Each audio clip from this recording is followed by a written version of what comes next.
A parità di curriculum vitae e a parità di competenze c'è da scegliere fra una donna e un uomo, chiaramente le aziende scelgono ancora un uomo. Obiettivo parità di genere ancora non raggiunto, almeno sul lavoro. Il tasso di occupazione femminile infatti rimane sempre distante da quello maschile, anche se Treviso conserva un dato prezioso. Sfiorano il 60% le donne lavoratrici, dato più alto rispetto alla media regionale.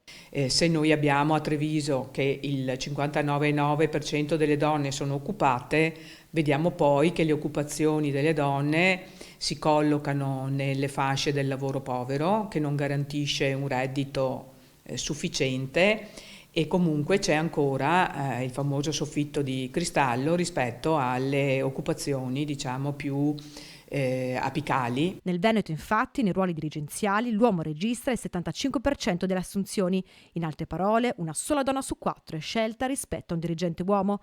E i dati parlano chiaro anche nel divario della retribuzione lavorativa, ancora ben lontana dalla parità e soprattutto viziata dai contratti part-time, ancora oggi a forte appannaggio femminile. È dovuto assolutamente alla tipologia di lavoro che le donne fanno, in quali settori loro vanno a collocarsi, che sono i settori tradizionalmente femminili ma meno retribuiti.